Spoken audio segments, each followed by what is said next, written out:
มาอัปเดตอีกเช่นเคยพี่น้องผมเกษตรพาเพลินพี่น้องก็มาให้หัวอาหารหมูเช่นเคยพี่น้องก็เนาะเป็นกิจวัตรประจำวันก็ว่าได้เนาะบางเทื่อก็ลงคลิปตอนเสาร์บางเทื่อก็ลงคลิปตอนแดงพี่น้องก็คือต้องรอจังหวะนะพี่น้องการทำคลิปเนี่ยสำหรับมื้อนี้ก็มาให้หัวอาหารหมูเช่นเคยเนาะเดี๋ยวสิพาพี่น้องนะเบิ่งน้องหมูแต่ละตัวกินอาหารนะอันนี้เป็นตัวผู้พี่น้องซึ่งอาหารมื้อนี้ก็เป็นกากมันมากิดอีกเช่นเคยพี่น้องก็เป็นเปลือกมันล่างนะพี่น้องอันนี้ก็ผสมหั่นนะก็กินดีคือเก่าพี่น้องเนื่องจากเขากินมาเป็นเวลาต่อเนื่องนะมื้อนี้ผมให้กิน2 เวลาเช้ากับ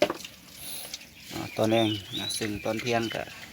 ให้กินพวกเม็ดปาล์มในปาล์มยอดกระถินต้นกล้วยนะน้องเห็นบ่อันนั้นก็เป็นสากกล้วยนะซึ่งเขาก็จะแห้งลงไปนะคอกก็แห้งดีน้องคอกนี่ซึ่งกลิ่นนี่ไล่กังวลนะน้องก็อาจมีแน่เล็กน้อยตามธรรมชาติเนาะคำว่ามูลหรือว่าขี้หมูเนี่ยก็เป็นปกตินะแต่ว่ามันพอถึงกับว่ารุนแรงนะช่วงเขาทายออกใหม่ๆนี่อาจมีบ้างนะแต่ว่าหลังจากที่เขาถืออากาศนะเรียกว่ามันคอกผมมันโปร่งเดี๋ยวผมเห็ดคอกโปร่งเลยซึ่งอากาศไทยที่สะดวกแล้วก็แสงแดดกับส่องเขามาช่วงประมาณแดดอ่อนเรียกว่าประมาณ4 โมงครึ่งนะก็สีซอยกำจัดพวกกินแล้วซึ่งหมูนี่กินต้นกล้วยหรือว่าเอียงเนี่ยต้นกล้วยกับไอ้มันมากินเนี่ยมันก็ซอยเรื่องของกินได้เป็นอย่างดีนะพี่น้องมันมากีดผสมหั่นนี่พี่น้องซึ่งมูลเขานี่กินเขาที่หน่อยมากเลยเท่าที่ผมเคยไปคอกหมูขาวทั่วไปมานี่โอ้ยจะไปยืนเฮ็ดคลิปนั่นสิเนี่ยยากแห้งพี่น้องมันกินมันแห้งนะก็มาอัปเดตให้พี่น้องได้รู้ได้เห็นกันนะสำหรับผู้ใดที่เลี้ยงหมูก็ซึ่งบางท่านก็ว่าคอกปูนดีกว่าคอกเป็นพื้นดินนะพี่น้องในกรณีที่เลี้ยงหมูเนี่ยผมสิบบอกว่าอันใดดีกว่ากันหรือบ่ดีนะการที่เลี้ยงคอกปูนมันก็ดีอีกอย่างหนึ่งพี่น้องเนาะมันเป็นข้อดีหนึ่งเราสามารถที่จะใช้น้ำเรียกว่าล้างคอกได้ตลอดเลยสินะซึ่งในกรณีบ้านผมเนี่ยค่อนข้างที่ลำบากน้ำจังน้อยปีนี้นาแรงนะถ้าจะเอาน้ำซึ่งน้ำฝนนี่ก็ตกมาบ่ท่านได้พ่อองค์มังกรดอกแต่ที่นี่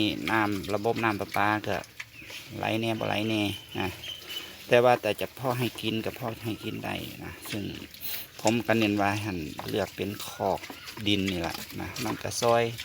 เรื่องของการดับกลิ่นของมูลหมูหรือว่าขี้หมูนะนี่เนาะอันนี้เป็นข้อคิดนะมุมมองของผมนะก็ไปเบิ้งคอกเขาเจ้าที่เลี้ยงโดยคอกปูนกับเบิ้งแล้วก็สะอาดอยู่พี่น้องแต่ว่าค่อนข้างที่จะมีกลิ่นนะย้ำหลางเนี่ยนะขี้หมูหรือว่ามูลหมูย้ำถึงน้ำเขาจะส่งกลิ่นนะแต่ว่าเขาก็ต้องมีบ่อบำบัดนะในการเฮ็ดพื้นปูนนะซึ่งการบำบัดพวกกินพวกนี้ผมก็มีความชำนาญคือกันนะแต่ว่าส่วนหลายเขาเจ้าเลี้ยงเขาเจ้าบ่ใส่พวกบ่อบำบัดนะหลายต่อหลายคนที่ผมไปเห็นนะแต่ว่าเขาเลี้ยงอยู่บ้านทงนานะไอ้พวกเนี่ยมันจะจีมีพวกเช่น